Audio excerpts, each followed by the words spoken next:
Hello everyone ఎలా అన్నారు అందరూ? ఈ వీడియోలో నేను ఫ్రాన్స్‌కి మాస్టర్స్‌కి రావాలనుకునే స్టూడెంట్స్ కోసము ఫినాన్షియల్స్ ఎలా ప్లాన్ చేసుకోవాలో ఎక్స్‌ప్లెయిన్ చేస్తాను. అది మంత్లీ రెంట్స్ అవ్వచ్చు, ఫీజ్ అవ్వచ్చు, మనకు పార్ట్ టైమ్ జాబ్ నుంచి పేమెంట్స్ ఎలా వస్తాయి, అన్నీ ఎక్స్‌ప్లెయిన్ చేస్తాను. ఈ వీడియో ఎందుకు చేస్తున్నా అంటే కొంతమంది నన్ను లోన్ ఎంత తీసుకోవాలి అని అడుగుతున్నారనమాట. ఆ నంబర్స్ నాకు కొంచెం ఎక్స్‌ట్రా అంటే ఎక్కువ అనిపిస్తున్నాయి. బట్ అవన్నీ డిస్కస్ చేద్దాం ఈ వీడియోలో. సో, వీడియోని లైక్ చేయండి, ఛానల్ సబ్స్క్రైబ్ చేసుకోండి. ఇది కొంచెం ఇంపార్టెంట్ వీడియో అనమాట. యాజ్ యూజువల్‌గా thank you so much for all your support. So, నన్ను చాలామంది లోన్స్ ఎంత తీసుకోవాలని అడుగుతున్నారు. ఇక్కడ ఫ్రాన్స్‌లో ఫీజెస్ అంటే కాలేజ్ ఫీజెస్ మనకి స్టార్ట్ అయ్యేది అరౌండ్ 10 లాక్స్ దగ్గర స్టార్ట్ అవుతాయి. ఎండ్ అయ్యేది 30 లాక్స్ పర్ ఇయర్ దాకా ఎండ్ అవుతాయి అన్నమాట. మనకొచ్చిన కోర్స్‌ని బట్టి, కాలేజ్‌ని బట్టి రేంజ్ ఉంటుంది. అదే 2 ఇయర్స్‌కి తీసుకుంటే 20 లాక్స్ టు 60 లాక్స్ మధ్యలో ఉంటాయి అన్నమాట college fees most of the colleges and ఎక్కువ కోర్సెస్‌కి. లోన్ తీసుకునేటప్పుడు మనకు ఫీజ్ ఎంతైతే అంత ప్లస్ ఒక 5 లాక్ రూపీస్ ఖర్చులకి తీసుకుంటారు. అంతకు మించి తీసుకుంటే కట్టడం చాలా కష్టమవుతది. అండ్ మనం లోన్ పే చేయగలమా లేదా అని అడుగుతారనమాట చాలామంది. అది చాలా టఫ్ క్వెషన్ అవుతది. అండ్ లోన్ తీసుకునే ముందు మీ ఫినాన్షియల్ కెపాసిటీ ఎంత గూడా గుర్తుపెట్టుకోండి. అంటే రేపు జాబ్ రాకపోతే ఒక 3 మంత్స్ ఆర్ ఒక 7 మంత్స్ మనకు తెలియదు కదా! ఒక 3 మంత్స్ పట్టొచ్చు, 6 మంత్స్ పట్టొచ్చు, 7 మంత్స్ పట్టొచ్చు. సో, ఈ 7, 8 మంత్స్‌లో లోన్ కనుక మనకు పే చేయాల్సొస్తే, అప్పుడు మనం పే చేయగలమా లేదా? ఇక్కడ పార్ట్ టైమ్స్‌తో ఎంతొస్తుంది? అవన్నీ గూడా కాలిక్యులేట్ చేసుకోవడం చాలా ఇంపార్టెంట్. లోన్ తీసుకునేటప్పుడు మీరొక విషయం చూసుకోవాలి. అదేంటంటే చాలా ఇప్పుడు కొన్ని ఇన్‌స్టిట్యూషన్స్ ఏంటంటే, మనం స్టూడెంట్‌గా ఉన్నప్పుడే మన దగ్గర నుంచి ఇంట్రెస్ట్ అడుగుతాయన్నమాట మంత్లీ. అది 10% అట్లా మనం ఎంత ఫర్ ఎగ్జాంపుల్ కొన్ని 9.5, 10.75 ఆ రేంజ్‌లో ఉంటాయి. 11% కూడా ఉంటాయనుకుంటా. బట్ మీ ఇంట్రెస్ట్ ఎంతైతే అంత you have to be paying every month.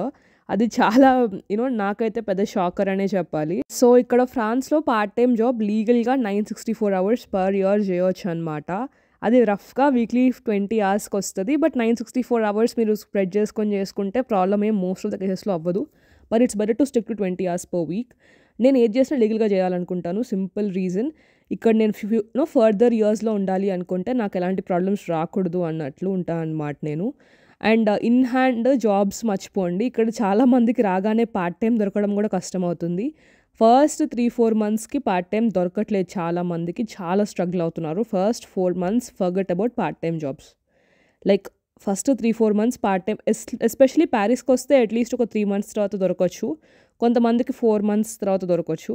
కానీ మీరు ఇంకొక సిటీస్‌కెళ్తే ప్యారిస్ కాకుండా అక్కడైతే మీకు అట్‌లీస్ట్ ఒక 4, 5 months you have to minimum 5 months కూడా పడుతుందన్నమాట కొంతమందికి. ఎందుకు ఏంటో నాకు తెలియదు గానీ పార్ట్ టైమ్ జాబ్స్ అయితే ఇప్పుడు చాలా తగ్గిపోయినాయి కంపేర్ చేసుకుంటే బిఫోర్ కన్నా. ఇది చాలా ఇంపార్టెంట్ పాయింట్ అనమాట. నేను చాలా మందికి చెప్పని ట్రై చేశాను. బట్ ఆ part time jobs minimum 3-5 months దొరకడం కొంచెం కష్టమవుతున్నాయి. అందుకనేసి నేను రాగానే పార్ట్ టైమ్ వచ్చేస్తది. నేను ఆ డబ్బులతో నా ఫీజ్ అంతా కట్టేస్తాను అన్న హోప్‌తో అయితే రాకండి. ఎస్పెషల్లీ మీరు లోన్ ఒక 30 లాక్స్ కన్నా ఎక్కువ తీసుకున్నారు అంటే అది కొంచెం డేంజరస్ జోన్ అనే చెప్పాలి. ఎందుకంటే మీరు 2 ఇయర్స్ మాస్టర్స్ తర్వాత ఆర్ 1 ఇయర్ మాస్టర్స్ తర్వాత మీకు 2 ఇయర్స్ పోస్ట్ స్టడీ వీసా వస్తది.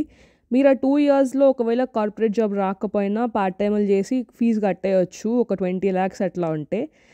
అట్‌లీస్ట్ కట్టని ట్రై చేయొచ్చు. కానీ ఒకవేళ గనక 20 లాక్స్ పైన ఉంటే ఆ 2 ఇయర్స్‌లో గూడా మీరు కట్టడం కష్టమే. 30 కూడా కాదు గానీ 20 లాక్స్ ఉంటే గూడా అంటే ఒకవేళ మీరు 20 లాక్స్ కన్నా ఎక్కువ లోన్ తీసుకుంటున్నారు అంటే మీ మీద మీకు నమ్మకం ఉండాలి. దట్ నాకు జాబ్ వస్తుంది అని. ఆ నమ్మకం ఉంటేనే తీసుకోండి. లేకుంటే కష్టమవుతది. ఆ నమ్మకం రావాలి అంటే ఇక్కడ చాలా కష్టపడాల్సి ఉంటది కూడా. సో, ఎవ్రీ మంత్ ఇంట్రెస్ట్‌లు పే చేస్తూ పార్ట్ టైములు చేసుకుంటే కొంచెం కష్టమవుతది టు బ్యాలెన్స్ ఎవ్రీథింగ్. సో, ఇక్కడ కాస్ట్ ఆఫ్ లివింగ్ డిస్కస్ చేస్తాము. ఫ్రాన్స్‌లో అయితే పారిస్‌లో అయితే cost of living rent plus 200 euros minimum అవుతదనమాట. ఎంత తక్కువలో బతికినా 200 యూరోస్ ఎందుకంటే ఒక మంత్ ఖర్చు ఎక్కువ అవ్వచ్చు. ఇంకొక మంత్ తక్కువ అవ్వచ్చు. బట్ యావరేజ్ కింద నేను 200 యూరోస్ ఖర్చు చేసుకున్నా అనమాట. సో, అంతకన్నా తక్కువలో ఉంటే ఏదో ఒకటి మనం మిస్ కొడతాము ఆర్ నెగెటివ్‌గా ఏదో ఒక స్పైరల్‌లో ఇరుక్కుంటాము. అండ్ రెంట్ వచ్చేసి పారిస్‌లో నాకు తెలిసి 450 యూరోస్ కన్నా తక్కువ రెంట్‌లో ఉంటే అది చాలా తక్కువ మందిని చూసాను. పారిస్ చుట్టుపక్కలంటే ఇంకా చాలా దూరంగా ఉంటే ఓకే గానీ, అరౌండ్ పారిస్ నేను 450 కన్నా తక్కువ రెంట్ చాలా తక్కువ చూసినా అనమాట. పారిస్ లోపలైతే నా ఫ్రెండ్స్ 750, 650 నేను 650 కడుతున్నా. ప్లస్ ఇట్లాంటి రెంట్స్ ఉంటాయన్నమాట ఇక్కడ. So, this is important because cost of living తర్వాత మనకి ఎంత మిగిలితే దాంట్లో మనం ఇంట్రెస్ట్లు పే చేసుకోవాలి, లోన్స్ కట్టుకోవాలి అని ప్లాన్ చేసుకుంటాము. సో అట్లీస్ట్ మనకు కాస్ట్ ఆఫ్ లివింగ్ అరౌండ్ €700 వరకు అవుతుంది. ఈజీగా €700 వరకు కాస్ట్ ఆఫ్ లివింగ్ అవుతుంది అనమాట. ఒక డీసెంట్ ప్లేస్లో ఉండి మంచిగా ఫుడ్ తినాలి, మంచిగా బతకాలి అంటే పారిసియన్ లైఫ్ ఎక్స్ప్లోర్ చేయాలి అంటే €700 పర్ మంత్ అవుతుంది. €650 to €700 అవుతుంది. ఆ పైన కూడా అరౌండ్ €1000 దాకా అవ్వచ్చు. అంటే ఇట్స్ నాట్ లైక్ లగ్జరీగా బతకడం కాదు, అట్లీస్ట్ బతకాలి అంటే అరౌండ్ €1000 దాకా ఖర్చులు అవుతాయి అన్నమాట ఇక్కడ, depending on the person. But 700 to 1000 is what usually students spend here. 650 to 1000 వేసుకోండి. ఉన్న ప్లేస్ని బట్టి, అంటే రెంట్ ఎంతకు అయితే రెంట్ ప్లస్ యూజువలీ 200 అవుతుంది. ఇంకొంచెం స్పెండ్ చేయాలి అంటే 250 అవుతుంది అనమాట. బట్ నేనైతే I try to live here. ఇక్కడ రెస్టారెంట్స్ ఎక్స్ప్లోర్ చేస్తా, కెఫేస్ ఎక్స్ప్లోర్ చేస్తా, లేకపోతే ఏదైనా చుట్టుపక్కల ఏమైనా ఈవెంట్స్ ఓపెన్ చేస్తున్నా, ఎగ్జిబిషన్స్ ఓపెన్ చేస్తున్నా, అట్లా ఏమైనా ఉంటే చూడాలి అనుకున్నా కొంచెం ఆ మనీ కొంచెం ఎక్స్ట్రా స్పెండ్ చేయాల్సి వస్తుంది.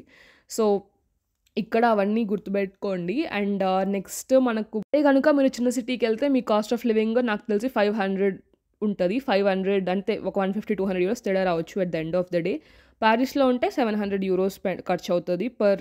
ఇలా ఈ థాట్తో రండి వచ్చేటప్పుడు. మీరు ఇంతకన్నా తక్కువ ఖర్చు అవుతుంది అలా చెప్తే ప్లీజ్ నమ్మకండి. Unless you are living in their house for free. €700 కన్నా ఖర్చు తక్కువ అవ్వదు మంత్లీ. మీరు మంత్లీ €45 ట్రాన్స్పోర్ట్ కార్డ్ పెట్టాలి. ఒకవేళ మీ ఏజ్ 26 కన్నా తక్కువ ఉంటే, 26 కన్నా పైన ఉంటే మీరు ట్రాన్స్పోర్ట్ కార్డ్కే అరౌండ్ €86 పెట్టాల్సి ఉంటుంది. I don't know how you are gonna get everything for free. But ఇవన్నీ ఖర్చులే కదా, సో గుర్తుపెట్టుకొని ఉండండి. ఇక్కడ ప్యారిస్లో మనకు ఖర్చులు ఎక్కువ ఉంటాయి. సో తెలుసుకొని రావడం బెటర్ ఆప్షన్. అందుకే ఈ వీడియో చేస్తున్నా, ఫినాన్సెస్ ప్రాపర్గా ప్లాన్ చేసుకోవాలని.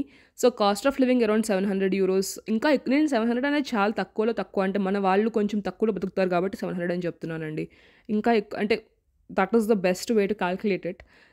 ఇక్కడ వాళ్ళైతే యావరేజ్గా €1000 క్యాల్కులేట్ చేసుకుంటారు, విచ్ ఇస్ ట్రూ. అంటే దట్ ఈస్ హౌ ఇక్కడ అన్ని ఫెసిలిటీస్ బతకాలి అంటే లగ్జరీ మర్చిపోండి, యావరేజ్గా కట్ అవ్వాలి అన్నా కూడా €1000 ఈజీగా అవుతాయి మన ఖర్చులకి. సో ఎవ్రీ మంత్ €40 ట్రాన్స్పోర్ట్, నాకు చెప్పినట్టు ట్రాన్స్పోర్ట్ కార్డ్ €86 అవుతాయి 26 కన్నా అబౌవ్ ఉంటే మీరు. అండ్ ట్రాన్స్పోర్ట్ కార్డ్ కాకుండా నెక్స్ట్ కెఫేస్కో రెస్టారెంట్కో పోవాలని ఉంటుంది, మనకు ఒక కోరిక ఉంటుంది. సో అవి చిన్న చిన్న కోరికలు తీర్చుకున్నా కూడా మనకు కాస్ట్ ఆఫ్ లివింగ్ చాలా ఎక్కువైపోతుంది అనమాట ఇక్కడ.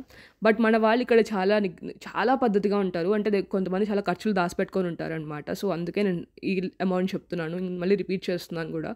సో ప్లీజ్ బీ అవేర్, ఇంకా కాస్ట్ ఆఫ్ లివింగ్ ఎక్కువ అవ్వచ్చు. రీసెంట్గా కొన్ని కాల్స్ టాప్ మేట్లో మాట్లాడినప్పుడు మేము లోన్ 50 lakhs తీసుకుంటాము అని అడిగారండి. 50 lakhs మీకు అంటే మీకు లోన్ ఎవరైనా హెల్ప్ చేయను, పే చేయను ఉంటే ఖచ్చితంగా తీసుకోండి. It's a good investment.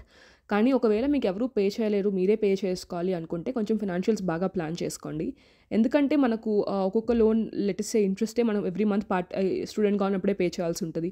ఆ తర్వాత కూడా స్టూడెంట్ అయిపోయిన తర్వాత కూడా మంత్లీ 40,000 50,000 అట్లీస్ట్ 50,000-60,000 పే చేయాల్సి ఉంటుంది.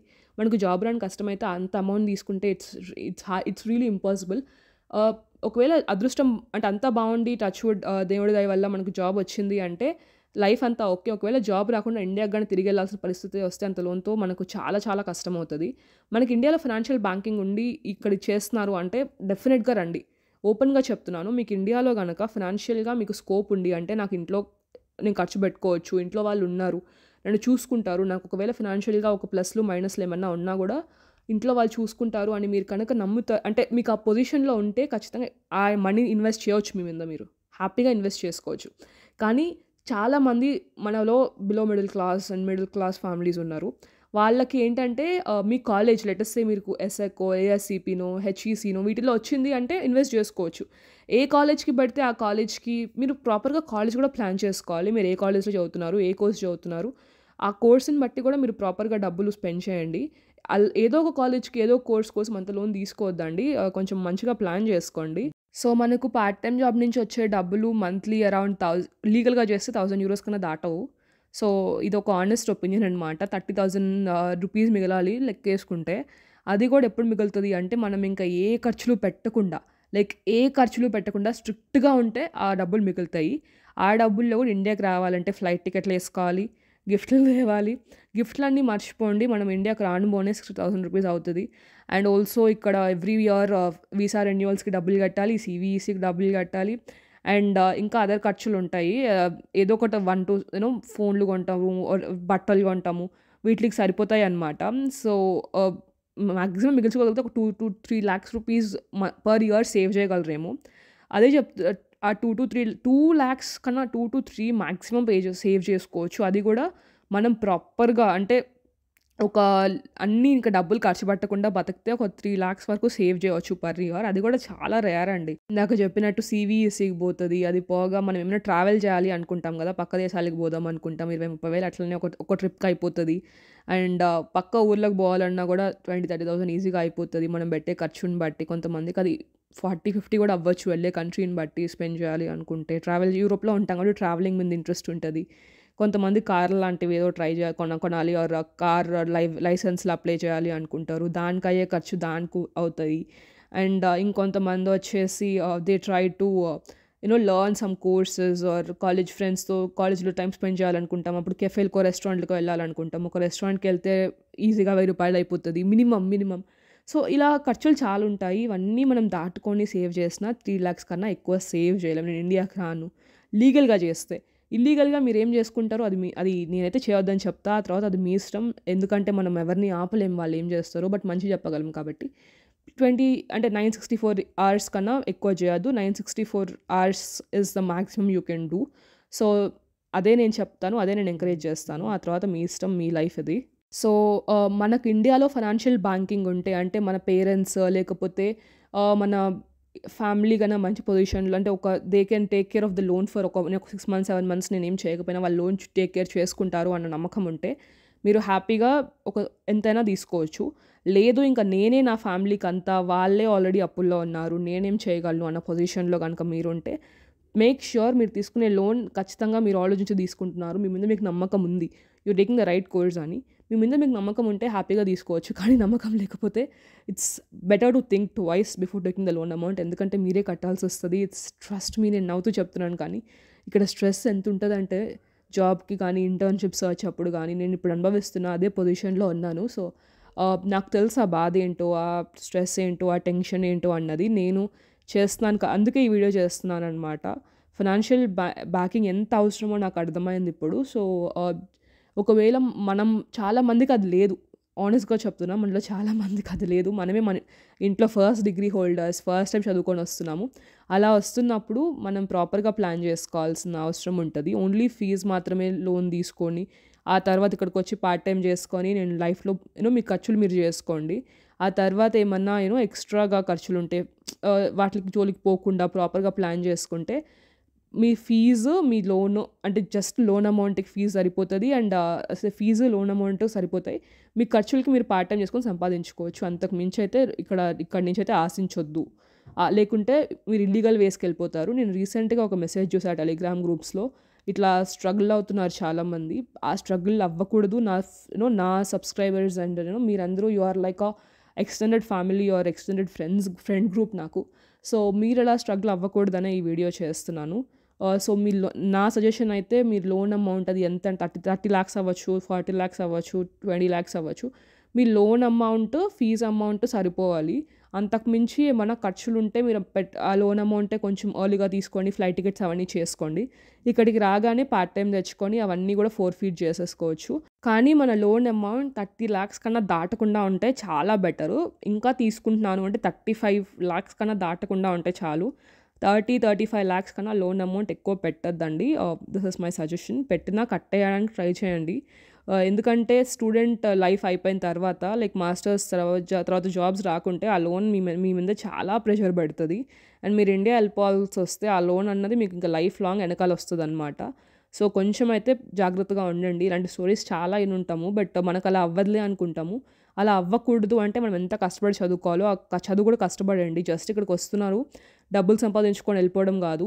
2 yearsలో ఇక్కడికి రండి to put in all the efforts to get a corporate job, language నేర్చుకోండి. అన్నీ బాగుంటాయి. లేకుంటే ఎవరు మనల్ని దేకరు. So, please put in your efforts in ఏమైనా హెల్ప్ కావాలి అంటే హెల్ప్ ఈచ్ అదర్ అవుట్. మన తెలుగు వాళ్ళు ఎవరికి డబ్బులు అగైన్ మీరు ఆ డబ్బులు ఇస్తే పక్కన వాళ్ళకి హెల్ప్ అవుతుంది అంటే ఇచ్చేసేయకండి. అంటే మరి చాలామంది డబ్బులు ఇచ్చుకోవడానికి రాకుండా స్ట్రగుల్ అవుతున్నాము.